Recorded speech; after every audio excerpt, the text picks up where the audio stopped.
I was worried that my relationship with my husband was becoming strained. One day, my mother gave my daughter a stuffed animal as a birthday present, but my niece wanted it, and my husband gave it to her. I got angry, saying it was bad for our child's education, but my husband refused, saying my sister is a single mom. Then my daughter's bombshell statement made me suspect something between my sister and my husband. As I investigated, surprising facts came to light. What on earth did I discover? I knew marriage was easy, but divorce was hard. But actually, getting divorced consumed a lot of energy. People who are thinking of getting married from now on should think carefully.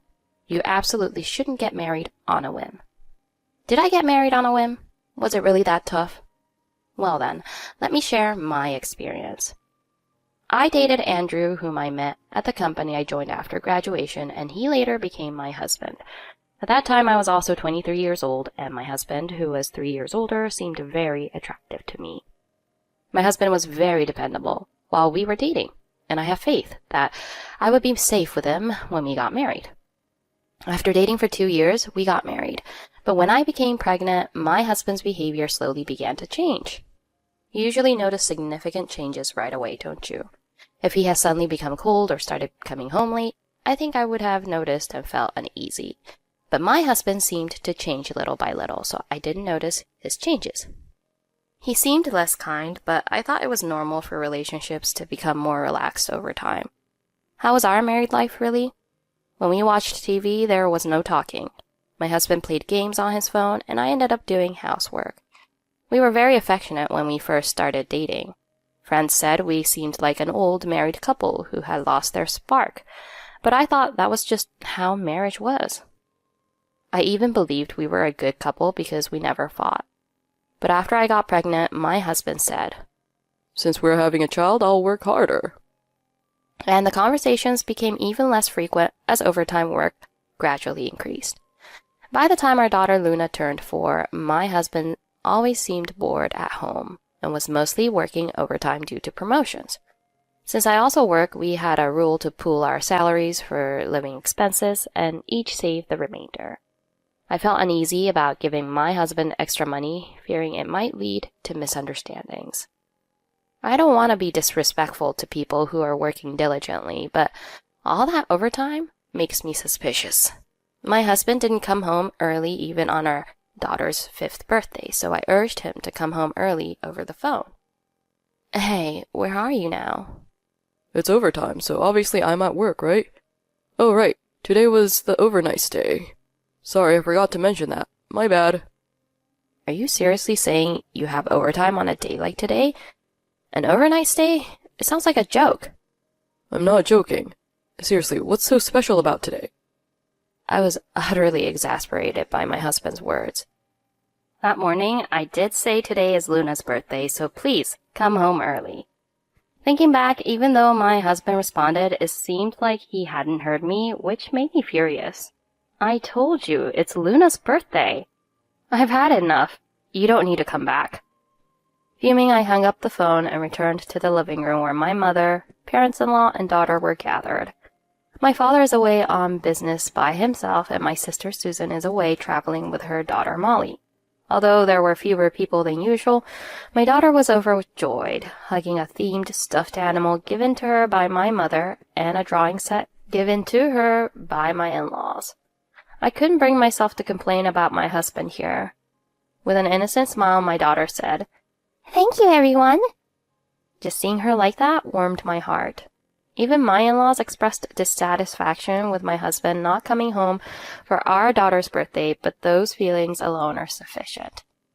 Even though I yelled at my husband, I defended him by saying, "Andrew is doing his best for the family," in front of my in-laws.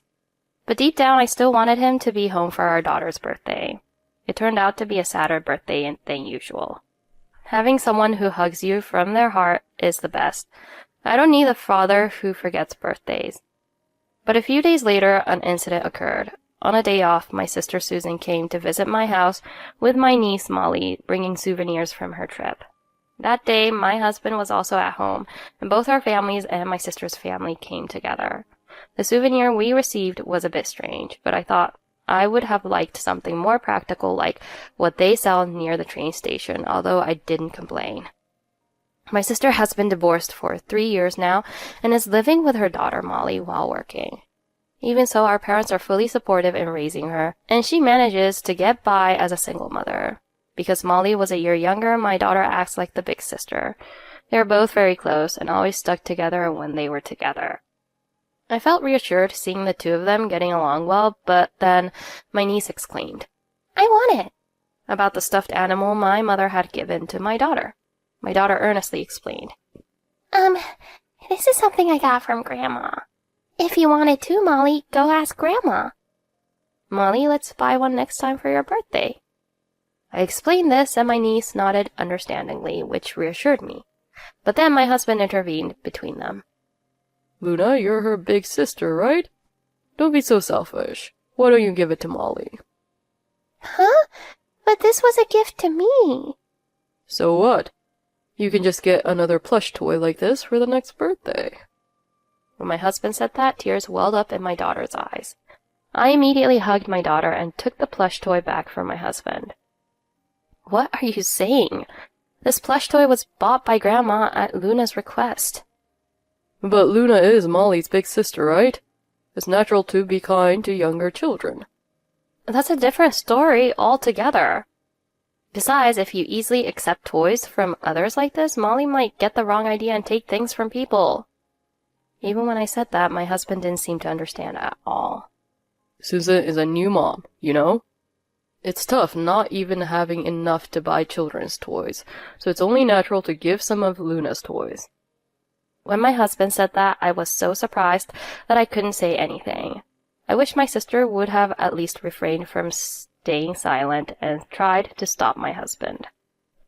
"Do you have the same idea, Susan?" I asked fearfully, and my sister smiled and said, "Well, it's true we don't have the luxury to buy toys." She started saying that. "But there's room in the budget for the trip? Isn't it normal for a mother not to want to teach her children the wrong things?" I said that too, but the argument that my daughter is older almost cost me the stuffed animal. But then my daughter said something unexpected. "Mom, please forgive her. Dad likes Susan, so he's trying his best to be liked." "Huh? What do you mean?" "They are good friends. At kindergarten, I looked out from the garden and saw them walking hand in hand. Dad often talks on the phone with Susan at night. Right, Molly?" My niece nodded when my daughter asked her that. Apparently, when my niece woke up in the middle of the night, my sister was on the phone with someone. It seems that at that moment, she was calling out my husband's name. On our daughter's birthday, when my sister said she was traveling, she actually stayed at a hotel connected to a station near our home. It was discovered that my husband visited her room. "But that's not true, right? We did go on a trip, didn't we?" My sister tried to get my niece to nod her head in a stern voice, but she wouldn't do this. So are the two of them having an affair? When I asked that, my husband and sister turned pale and started making excuses respectively. "No, that's wrong. She's just a kid, so she doesn't understand anything. This is really troublesome." "Yeah, we went on a trip together, so we bought souvenirs too."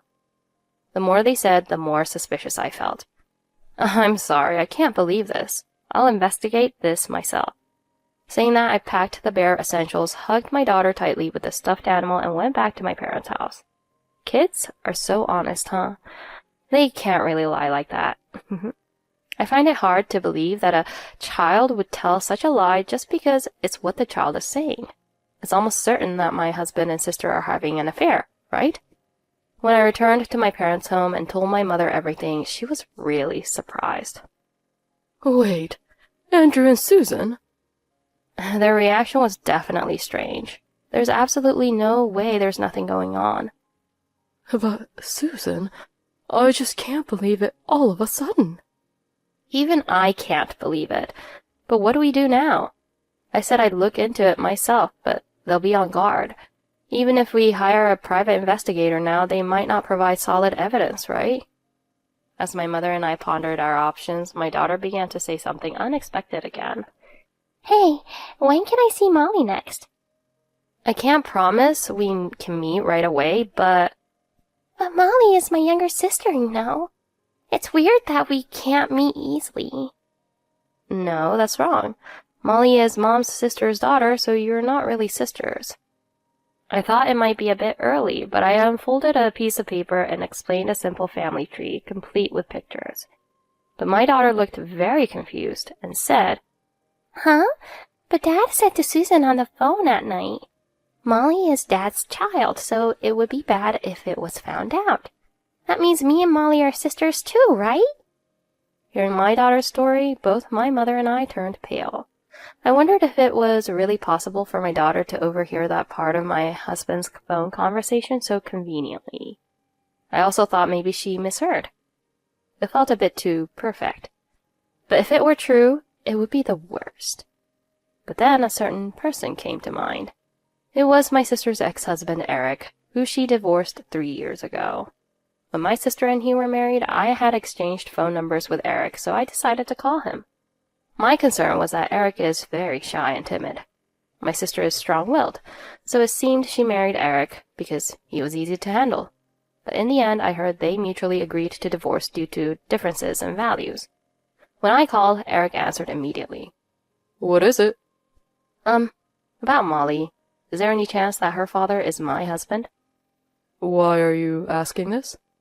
I don't want to get involved and have Susan hold a grudge against me, so I'm not saying anything. Eric said that and hung up the phone. However, this exchange made it more likely that my husband is indeed Molly's father. It frustrated me that Eric knew something but wouldn't tell me. At that moment, I received a WhatsApp message from my sister. There's no evidence even if you investigate now. Stop misunderstanding and come back. A WhatsApp message like that came and my anger flared even more. Apparently, my sister had also reached out to her mother. Susan, who is usually so confident, is crying and insisting she's innocent. It breaks my heart. Lily, maybe you should reconsider? They told me that, and there was no way I was going to back down. I got stubborn. Thanks to that, I figured out a lot of things and succeeded in cornering my husband and sister. I can't let such a husband and sister win. A few days later, I invited my husband and sister to my parents' house. I asked my mother to take care of my daughter and niece upstairs, and since my father had returned from his work assignment, he joined the discussion. First, we decided to hear my husband and sister's side of the story. Lily is making a lot of noise about how we are having an affair, that I'm Molly's father, and so on, taking a joke the kids made at random. Daddy, you need to talk some sense into Lily. We're not in that kind of relationship. I'm busy raising Molly. I don't have time for an affair. Lily, I'm just busy with work. Saying I'm cheating because I'm working late is an insult to my hard work. They claimed they had done nothing wrong and that I was the one who misunderstood. Is that all you have to say? If it's found out later that you're lying, you'll need to take responsibility as adults. When I said that, both my husband and sister laughed mockingly. But when I prompted a certain person to enter the room, their faces turned pale and they froze. It was Eric who walked in. My sister snapped out of it and glared at Eric with a terrifying expression, and Eric started trembling. Eric, please, stay strong. I had to be firm with him, but Eric finally composed himself and took a seat. My father then spoke to Eric gently. Eric, it's been a while. How have you been? It's been a long time. I've been fine, but I haven't forgotten my resentment towards Susan. Resentment? What do you mean? In the past, Susan was intimidating, and I could have rightfully claimed compensation, but I gave up that right and ran away.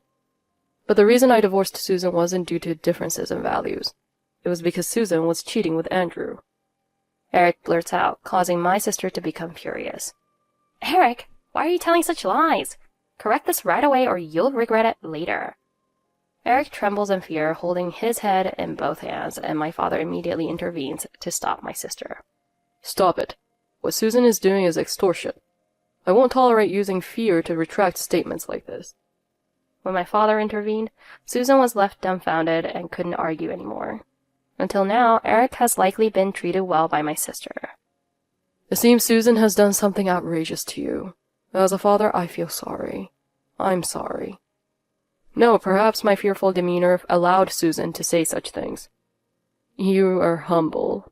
It's impressive how, despite your fear, you've come this far. A few days ago, Lily came to my house and asked me to protect her daughter. Seeing others like Lily doing their best, it was embarrassing for a man like me to run away. About a week ago, I asked my mother to tell Eric's mother, and through Eric's mother, I arranged to meet at Eric's home. I thought it would be difficult to get his cooperation given his personality, but after persistent efforts, I managed it. Then I took out an envelope from my bag and spread its contents on the table. It was the DNA test results proving that Eric and my niece were not related. I've been worried since Molly was born that she doesn't resemble me at all. It's not difficult to suspect that she might be someone else's son, especially with Susan coming home late every night. When I secretly did the test, it turned out just as I expected. Susan, who is Molly's father? My sister, who was intimidated by my father's stern gaze, couldn't answer his question. Still scared, her face buried. I suspect it might be Andrew's child, but I still don't know who the father is. When Eric looked at my husband, he too couldn't meet his gaze, and his face was buried like my sister's. So I put something on the table. I'm also suspicious about your relationship with Molly. Can you cooperate with the test to clear up this doubt? But my husband refused, shaking his head with a pale face. With that attitude, it was as if he himself were saying he was the father. If you have nothing to hide, you should be able to undergo the test. My father shouted, and it seemed like my husband realized he couldn't escape, so he immediately provided a sample. That day we temporarily dispersed. You know the result, don't you? We won't know until we actually see the results, right? It could be another man. 2 weeks later, we gathered at my parents' house minus Eric. My husband and sister looked pale, waiting for their sins to be exposed. Well, I already knew the result, so I felt relieved. The results of the DNA test that I put out on the table proved that my husband and niece were parent and child. This must be some mistake. Lily, did you tamper with something? My husband was making such a fuss, but I coldly denied it. There's no way I could have done that. My father also intervened at my husband's attitude. Didn't I collect the sample right in front of you? How can you accuse Lily of tampering with it? He got angry, and my husband quieted down. Furthermore, I showed my husband a certain document. It was bank account records. Actually, when we first got married, we downloaded a banking app to view each other's savings accounts, but we used different banks, so it got buried in other apps and forgotten. I thought I'd take a look to see my husband's money movements. Then I was surprised to find out that my husband had been sending a large sum of money, $1,000 each month, to my sister. Why did my bank account information leak to you? Did you just sneak into my phone without permission? Look closely, you can see the printouts for the last 3 days, right? Did you forget that when we got married, we installed a banking app that we both use? Oh, I remember that there was a banking app installed that I didn't use and I deleted it. Is this $1,000 possibly child support? It often arrives late like this money, doesn't it? So that's why you only gave around $30 for birthday presents to me and Luna? Even when I asked, my husband just stays silent. I thought it was pointless to talk about it any further, so I decided to end the conversation. Anyway, I'm going to divorce Andrew. And after that, I'm going to claim compensation from Andrew and my sister.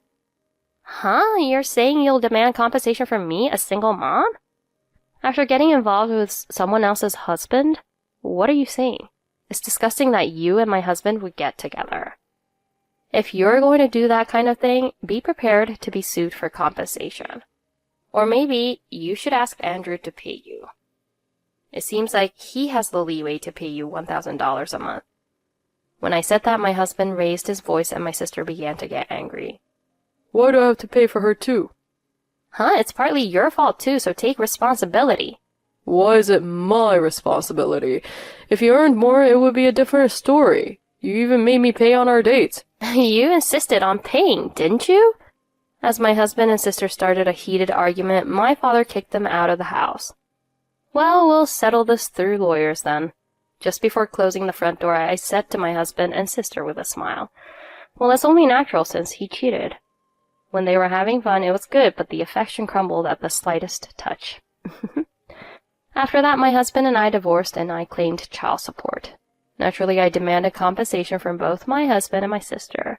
It seems my husband took on debt to pay the compensation because I was said to receive the majority of the property division.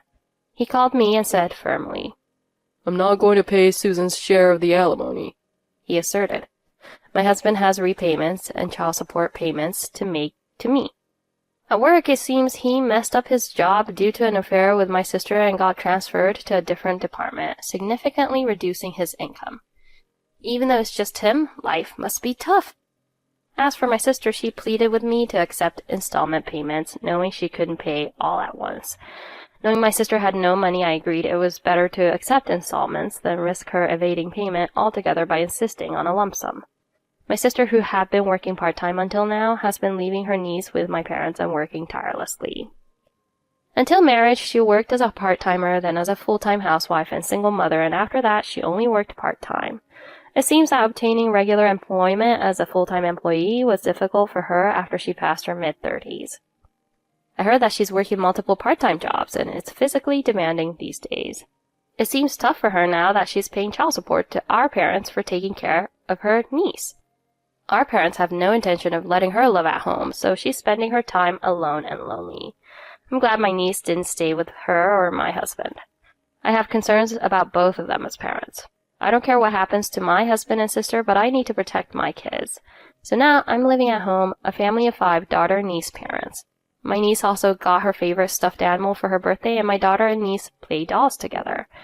My niece is the child of my husband and sister, but the child is innocent. She's an honest and sweet girl, and I want to take care of my niece as much as I do my daughter. By the way, I'm still working hard at raising my kids.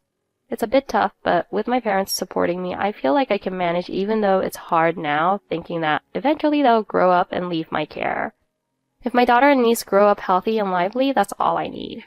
Watching my children grow is the most exciting part. Divorce was tough, but it was good to separate properly. Thank you for listening this far. I feel relieved to see the kids happy. Thus, Lily ends her relationship with her husband and sister because they prioritized her sister's child over her own daughter. It's sad to be betrayed by those you consider family. Many men have a relationship with other women despite having a wife and daughter. It's important to be careful not to be deceived by such men.